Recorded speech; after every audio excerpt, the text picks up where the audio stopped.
Hello friends, welcome back to the my channel. तो मैंने कुछ ट्रेड्स लिए हैं और वो सारे ट्रेड्स प्राइस एक्शन के कंसेप्ट के ऊपर है। ठीक है, तो सारे ट्रेड्स मैं अभी आपको डीपली एक्सप्लेन करने वाला हूँ। तो अगर आपको हर एक ट्रेड का लॉजिक समझना है तो आप वीडियो को पूरा देखिए। ठीक है, क्योंकि ये वीडियो बहुत ही नॉलेजेबल होने वाला है। हर एक ट्रेड का लॉजिक डिफरेंट है। अगर ये आपने वीडियो देखा तो आपको इसमें कुछ नया कुछ ना कुछ नया सीखने को ज़रूर मिलेगा। ठीक है, तो हम शुरू करते हैं। ओके, तो इस ट्रेड का लॉजिक देखो। अभी मार्केट डाउन ट्रेंड में चल रहा था क्योंकि मार्केट लोअर लो लोअर हाई लोअर लो फॉर्मेशन क्रिएट कर रहा था। अब मार्केट इस लोअर हाई के ऊपर क्लोज करा, यानी कि ये ट्रेंड चेंज हो गया। जो डाउन ट्रेंड था वो अप में कन्वर्ट हो चुका है। ओके, अब ये फर्स्ट लोअर हाई था, ये सेकंड लोअर हाई था और ये थर्ड लोअर हाई। अब यहाँ पे क्या हुआ है, ये जो सेकंड लोअर हाई है इसका ब्रेकआउट इस ग्रीन कैंडल ने करा। ओके, और बायर्स जो है वो अपना बॉडी इंक्रीमेंट करके आ रहे, मतलब अपना पावर इंक्रीमेंट कर रहे। और जो सेलर्स रिटेस्ट हो चुके हैं वो वीक हो चुके हैं, मतलब उनमें अब बॉडी डिक्रीमेंट है। तो उन्होंने उस लेवल को, लोअर हाई का जो ब्रेकआउट हुआ है उसको रिटेस्ट करा है और उसके बाद बायर ने कंटिन्यूशन दिया है और वीक बायर को स्ट्रांग बायर्स ने डोमिनेट करा है। ठीक है, और नेक्स्ट टारगेट में भी गैप है। समझ रहे हो? तो ये लॉजिक था इस ट्रेड का, इस कैंडल में अप ट्रेड लेने का। आई होप ये ट्रेड आपको समझ में आया होगा। ठीक है, यहाँ पर देखो, यहाँ पर एक बायर की मोमेंटम है। ठीक है, बायर की मोमेंटम है, उसके बाद एक सेलर का कैंडल आया। अब देखो जो सेलर्स है वो क्या कर रहे, बॉडी डिक्रीमेंट, यानी कि सेलर वीक हो रहे और उसके बाद बायर क्या कर रहे, बॉडी इंक्रीमेंट, मतलब बायर स्ट्रांग हो रहे। और यहाँ पे कोई भी स्विंग लो नहीं है और जो नेक्स्ट टारगेट था इसमें भी गैप है। तो इस बायर ने वीक सेलर को डोमिनेट करा है, इस वजह से मैंने इस कैंडल पे एक कॉल का ट्रेड लिया है। ठीक है, ओके, यहाँ पर देखो, यहाँ पर भी एक बायर की मोमेंटम है। मोमेंटम के बाद दो सेलर के कैंडल आए और एक बायर का कैंडल आया। अब ये जब बायर का कैंडल आया तो मेरे को पता चला ये दो जस्ट रिट्रेसमेंट है।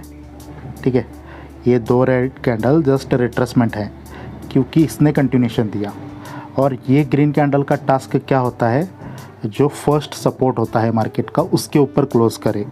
तो फर्स्ट सपोर्ट कौन सा है, ये जो ग्रीन कैंडल है इसका लोअर वीक, तो उसके ऊपर क्लोज करा इस ग्रीन कैंडल ने, मतलब सपोर्ट के ऊपर आ गए बायर्स। समझ रहे हो? और हमें मालूम है ये मोमेंटम है, ये दो रेड कैंडल रिट्रेसमेंट हो चुके हैं और ये बायर ने कंटिन्यूशन दिया अपने सपोर्ट के ऊपर आके। तो इसमें एक कॉल का ट्रेड बनता है। ठीक है, ओके, नेक्स्ट ट्रेड देखते हैं। यहाँ पर देखो, ये एक बायर का मोमेंटम है और ये एक स्ट्रॉन्ग लेवल था क्योंकि इस पॉइंट से एक स्ट्रॉन्ग सेलर की एंट्री हो चुकी है। तो ये कैंडल एक वीक कैंडल है। वो कैसे? क्योंकि इसमें सेलिंग प्रेशर ज़्यादा है बाइंग प्रेशर से, और सेलिंग प्रेशर ज़्यादा है बॉडी साइज से भी, और ये कैंडल एक लेवल से रिजेक्ट हुआ है। तो यहाँ पे हम सेलर का एक्सपेक्टेशन रखते हैं। ठीक है, तो अगर सेलर को आना था तो इसी लेवल से आना था, बट यहाँ पे सेलर आए नहीं, तो इसका मतलब इस लेवल पे सेलर्स अवेलेबल नहीं है। तो यहाँ पे सेलर आने की वजह, सेलर नहीं आए, उसकी जगह बायर्स आ गए और वो भी स्ट्रांग होके आए। उन्होंने प्रीवियस कैंडल का हाई ब्रेकआउट करा, एक न्यू हाई क्रिएट करा, स्विंग लो नहीं है और बॉडी इंक्रीमेंट भी हो रहा है, मतलब यहाँ पे ये बायर का स्ट्रेंथ है। तो इस पॉइंट तक एक गैप है, तो वो गैप फुलफ़िल हो सकता है। इसी वजह से मैंने इस कैंडल पे कॉल का ट्रेड लिया है। ठीक है, और देखो यहाँ पे सेलर आना ही चाहिए था क्योंकि यहाँ पे स्विंग लो भी था, सेलर का लास्ट कैंडल स्ट्रांग था, फिर भी सेलर्स नहीं आ रहे। इसका मतलब प्योर कन्फर्मेशन है सेलर की जगह पे बायर से, और वो भी कंटिन्यूशन दे रहे। तो नेक्स्ट कैंडल पे आप ट्रेड कर सकते हो। यहाँ पे इस कैंडल पे मैंने ट्रेड करा था, बट ये मतलब स्क्रीनशॉट जब लिया मैंने तब वो मिट चुका था। ठीक है, अब देखो यहाँ पे ट्रेंड जो है डाउन है, मतलब ये लोअर लो, ये लोअर हाई, ये लोअर लो। ओके, अब यहाँ पे लोअर हाई का ब्रेकआउट हो चुका है, तो जो डाउन ट्रेंड था वो अप में कन्वर्ट हो चुका है। ओके, अब यहाँ पे क्या हुआ, मार्केट यहाँ से रिवर्स हुआ। ठीक है, मतलब ये एक मोमेंटम था, उसके बाद सेलर्स आ गए, और ये जब बायर का कैंडल बना तो मेरे को पता चला कि ये दो सेलर जस्ट रिट्रेसमेंट है, क्योंकि बायर्स ने कंटिन्यूशन दिया है। ओके, तो इसके बाद इस कैंडल में ट्रेड इसलिए नहीं कर सकते क्योंकि ये जो फर्स्ट सपोर्ट था उसके ऊपर क्लोजिंग नहीं करी थी बायर्स ने, उसके नीचे रिजेक्ट हुए थे वो, तो इस कैंडल पे हम ट्रेड नहीं करते थे, मतलब कर सकते थे। तो यहाँ पे मैंने वेट करा। अब ये कैंडल एक स्ट्रॉन्ग बन रहा है, बॉडी इंक्रीमेंट कर रहा है, बट इसने क्या करा, जो अपना टारगेट था इसके ऊपर हाई लगाना था वो कंप्लीट करा। जब टारगेट कंप्लीट होता है तो नेक्स्ट कैंडल हम एक्सपेक्ट करते हैं कि रिवर्सल आ जाए, मतलब ट्रेड नहीं करते। ट्रेड करने के लिए अगर इस पर ट्रेड किया करना है आपको तो इस कैंडल का रिएक्शन देखना पड़ता है। ठीक है, तो हम सिर्फ स्टोरी मेकिंग के साथ ट्रेड कर रहे हैं। तो देखो, इसका जब ब्रेकआउट हुआ तो मैंने एक कैंडल का वेट करा। क्यों? क्योंकि ये टारगेट कंप्लीट हो चुका है, इस हाई के ऊपर हाई लगाया है मार्केट ने, तो next candle can be reverse. So मैंने एक कैंडल का वेट करा। ठीक है, तो ये देखो, इस कैंडल पे मैं ट्रेड कब करता, अगर ये ग्रीन कैंडल यहाँ पे नीचे क्लोज करता तो, मतलब ऐसे यहाँ पे गैप छोड़ता तो, तब कंटिन्यूशन कैंडल सोच के मैं ट्रेड करता।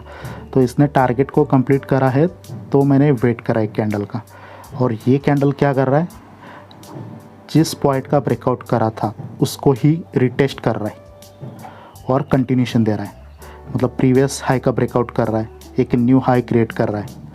ओके, और यहाँ पे स्विंग लो भी नहीं क्रिएट कर रहा है, इसका मतलब सेलर का इंटरेस्ट नहीं है, और नेक्स्ट टारगेट में अभी भी गैप है। तो ये है हमारा नेक्स्ट टारगेट। तो ये एक प्योर कंटिन्यूशन का कैंडल है, इसलिए मैंने इस कैंडल पे कॉल का ट्रेड लिया। ओके, आई होप ये भी ट्रेड आपको समझ में आया होगा। तो हम अभी देखते हैं नेक्स्ट ट्रेड। ओके, यहाँ पे भी पहले ट्रेंड डाउन में था, अब ये ट्रेंड अप में कन्वर्ट हो चुका है क्योंकि ये लोअर हाई का ब्रेकआउट हो चुका है। ठीक है, अब देखो ट्रेंड अप का है, बायर्स ने मोमेंटम बना ली है, उसके बाद एक सेलर का कैंडल आया। ठीक है, तो ये बायर ने कंटिन्यूशन दिया इस मोमेंटम का, क्योंकि एक मोमेंटम में, बायर्स के मोमेंटम में सेलर का एक या दो कैंडल रिट्रेसमेंट हो सकता है, ये हमें रूल मालूम है। तो ये बायर के कैंडल का टास्क क्या होता है, जो फर्स्ट सपोर्ट था उसके ऊपर क्लोज करे, तो उसने वो भी काम कर दिया, और ये जो सेलर आया था उसको भी डोमिनेट कर दिया, और जो नेक्स्ट पॉसिबल रेजिस्टेंस है उसके बीच में भी गैप है, इसने उसको टच भी नहीं करा, और अभी मार्केट का जो टारगेट है वो भी ऊपर है, उसके भी बीच में गैप है। समझ रहे हो? तो ट्रेंड के साथ हम ट्रेड कर रहे, मोमेंटम के साथ कर रहे, टारगेट के साथ कर रहे, टारगेट के बीच में गैप भी है, तो ये हाई प्रोबेबिलिटी ट्रेड्स होते हैं। ठीक है, इस टाइप के ट्रेड्स ही आपको पकड़ने हैं। ओके, ठीक है, यहाँ पर देखो, अभी यहाँ पे ट्रेंड ये पहले डाउन था क्योंकि लोअर लो, लोअर हाई, लोअर लो, तो जब मार्केट ऊपर गया तो एक हायर हाई बना, तो ये हायर लो, ये higher high, again lower low, तो यहाँ पे जो अप ट्रेंड था वो डाउन में कन्वर्ट हो चुका है। अब देखो डाउन में कन्वर्ट हुआ, तो ये जो ग्रीन कैंडल बना है वो जस्ट हायर लो के ब्रेकआउट के बाद आया है। ठीक है, इसका मतलब ये जो सेलर ने, मतलब ये सेलर का जब कैंडल बना तो हमें क्या पता चल रहा है, ये ग्रीन कैंडल एक जस्ट रिट्रेसमेंट है। क्यों? क्योंकि हायर लो का ब्रेकआउट हुआ है और ब्रेकआउट के बाद वो ग्रीन कैंडल आया है। तो ट्रेंड डाउन में कन्वर्ट हो चुका है, तो उसमें कौन रिट्रेसमेंट बनेगा? बायर्स। और ये सेलर ने कंटिन्यूशन भी दिया है, तो ये बायर रिट्रेसमेंट बन चुके हैं, ठीक है।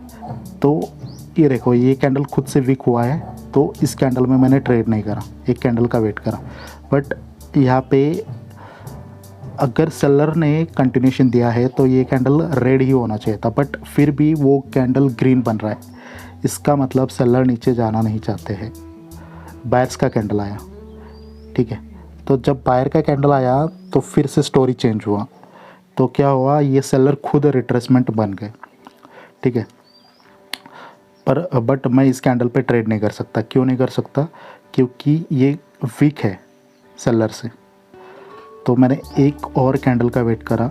अब देखो, ये बायर्स अपना पावर इंक्रीमेंट करके आ रहे, समझ रहा हूँ। तो इसलिए मैंने इस कैंडल पे अब का ट्रेड करा। क्योंकि ये देखो, सेलर का ट्रेड क्यों नहीं करा मैंने? क्योंकि ट्रेंड डाउन था, एक बायर को ये सेलर ने रिट्रेसमेंट बना दिया था। अगर रिट्रेसमेंट बना दिया था तो ये कैंडल ही डाउन का बनना चाहिए था, बट फिर भी सेलर अपना कैंडल नहीं बना रहे। तो ये सेलर का वीकनेस है। सेलर की जगह पे बायर्स आ रहा है और उसके बाद फिर बायर अपना पावर इंक्रीमेंट कर रहा है। तो यहाँ पे सेलर का कोई चांस नहीं है, समझ रहे हो। इस वजह से ये ट्रेड कॉल का रहेगा। ट्रेंड डाउन का है, फिर भी ये ट्रेड अप का रहेगा विद द स्टोरी, ठीक है। ये भी ट्रेड एक बहुत लॉजिकल और बहुत इजी ट्रेड है। देख लो, ये क्या है, एक स्ट्रॉन्ग मोमेंटम सेलर की, उसके बाद एक बायर का कैंडल आया, ओके। अब ये सेलर का कैंडल आया, तो ये सेलर का कैंडल इस मोमेंटम का कंटिन्यूशन कैंडल है, ठीक है। क्यों? क्योंकि सेलर के मोमेंटम में बायर्स के एक या दो कैंडल रिट्रेसमेंट बन सकते हैं, और इस कैंडल ने बता दिया ग्रीन कैंडल एक जस्ट रिट्रेसमेंट है। तो ये जो कैंडल है रेड कैंडल, वो वीक हो गया, मतलब सेलर खुद से वीक हो गए और बायर्स यहाँ पे खुद से स्ट्रांग हो रहे हैं, और यहाँ पे स्विंग हाई भी है। तो यहाँ पे मैं एक बायर के कैंडल का एक्सपेक्टेशन करूँगा। क्यों? क्योंकि ये जो सेलर है, मतलब उनका ही मोमेंटम है, और सेलर अपने ही फर्स्ट रेजिस्टेंस के नीचे क्लोज नहीं कर रहे। इसका मतलब ये सेलर का वीकनेस है, समझ रहे हो। खुद से वीक हो रहे, स्विंग हाई भी बना रहे। अगर सेलर को कंटिन्यू करना था तो जो फर्स्ट रेजिस्टेंस था उसके नीचे उनको क्लोज करना चाहिए था, बट वो क्या कर रहे, उसी पॉइंट से रिजेक्ट हो रहे। तो मैंने क्या करा, इस कैंडल का वेट करा बनने का। अब देखो यहाँ पे लॉजिक क्या है, अगर सेलर वीक हो रहे, बायर स्ट्रांग हो रहे हैं, यहाँ पे स्विंग हाई है, सेलर अपने ही फर्स्ट रेजिस्टेंस का ब्रेकआउट नहीं कर रहे हैं, तो ये कैंडल को, ये जो कैंडल है इसको ग्रीन ही बनना चाहिए था, बट ग्रीन नहीं बना। ये सेलर इसलिए वीक हुए हैं ताकि बायर्स ऊपर जाए, क्योंकि बायर ने पावर इंक्रीमेंट करा था। फिर भी बायर अगर ऊपर नहीं जा रहे हैं, इसका मतलब वो आना ही नहीं चाहते। इसी वजह से सेलर्स ने क्या करा, अपना ही बॉडी इंक्रीमेंट करा, और वो क्या करे, प्रीवियस लो के भी नीचे क्लोजिंग करा, और जो फर्स्ट रेजिस्टेंस था उसके भी नीचे क्लोजिंग करा, और जो टारगेट था उसके भी बीच में गैप है, समझ रहा हूँ। तो इसी वजह से इस कैंडल पे डाउन का ट्रेड करा है मैंने, ओके, ठीक है। तो यहाँ पर देखो, ये भी एक सिंपल ट्रेड है। सेलर की मोमेंटम है स्ट्रॉन्ग, उसके बाद एक बायर का कैंडल आया, ओके। इस कैंडल ने स्विंग लो क्रिएट करा था, तो इस स्विंग लो का रिप्लाई यहाँ पे मिल गया, मतलब सेलर आ गए। अब देखो, जो सेलर आए उसने क्या करा, जो मार्केट का फर्स्ट रेजिस्टेंस था उसके भी नीचे क्लोजिंग कर दी, ठीक है। तो ये मोमेंटम अब कंटिन्यू होगी। ये सेलर का कैंडल जब आया तो मेरे को पता चला ये एक जस्ट रिट्रेसमेंट कैंडल है, और सेलर्स ने क्लोजिंग कहाँ पे कर दी, जो फर्स्ट रेजिस्टेंस था उसके नीचे। तो ये सेलर्स एटलीस्ट यहाँ तक कंटिन्यू करेंगे, ये सोच के मैंने इस कैंडल पे ट्रेड करा, ठीक है। और एक बताना था आपको, ये एक डाउन ट्रेंड भी था एक्चुअली। यहाँ पे लो लगाने में फेल हुए थे, बट ये ट्रेंड एक डाउन है, ओके। यहाँ पर देखो, यहाँ पर एक ट्रेंड डाउन है, ये पॉइंट एक लो पॉइंट था, ठीक है। उसके नीचे सेलर्स ने क्लोजिंग कर दी। तो यहाँ पे क्या होना चाहिए था, एक कैंडल रिवर्सल आना चाहिए था। क्यों? क्योंकि बायर्स अपना पावर इंक्रीमेंट कर रहे हैं और सेलर्स अपना पावर डिक्रीमेंट कर रहे हैं। यहाँ पे स्विंग हाई भी था, तो एक कैंडल यहाँ पे रिवर्सल आना चाहिए था जब ये टारगेट कंप्लीट हुआ तब, बट फिर भी यहाँ पे बायर्स नहीं आ रहे। बायर्स गए थे ऊपर, बट जो सपोर्ट था उसको सेलर्स ने क्या बनाया, रेजिस्टेंस। तो ये कैंडल उसको रिटेस्ट करा उस लेवल को, और जो प्रीवियस कैंडल का लो था उसको भी ब्रेक करा। मतलब ये कैंडल न्यू लो क्रिएट कर रहा है, प्रीवियस लो का ब्रेकआउट कर रहा है, और जो सपोर्ट था उसको उन्होंने रेजिस्टेंस बना दिया। ठीक है, तो और जो नेक्स्ट टारगेट था उसमें भी गैप है। ये मैंने मार्जिन ऑफ सेफ्टी से ट्रेड इसलिए लिया है क्योंकि ये सेलर्स खुद से वीक हो गए, इसलिए सिर्फ। ठीक है, बट ये कंटिन्यूएशन ही कैंडल है, तो छोटा मोटा अगर ग्रीन कैंडल यहाँ पे बनेगा तो लॉस हो सकता था, इसलिए मैंने यहाँ पे डाउन का ट्रेड लिया है। ठीक है, आई होप जो मैंने ट्रेड्स आपको समझाए हैं वो आपको समझ में आए होंगे। अगर आपको ये वीडियो पसंद आता है तो आप वीडियो को लाइक कर सकते हो, चैनल को सब्सक्राइब करिए, और कोई सजेशन देना है तो कमेंट बॉक्स में अपना सजेशन लिख सकते हो। ठीक है, मेरे टेलीग्राम चैनल का लिंक इस वीडियो के डिस्क्रिप्शन बॉक्स में दिया गया है, तो आप वहाँ पे ज्वाइन कर सकते हो, क्योंकि मैं टेलीग्राम चैनल पे डेली अपडेट रहता हूँ, वहाँ पे मेरे ट्रेड्स शेयर करता रहता हूँ। ठीक है, तो उससे भी आपको थोड़ा हेल्प हो जाएगा। ओके, तो thank you so much for watching this video. मिलते हैं नेक्स्ट वीडियो में। Okay, bye for now.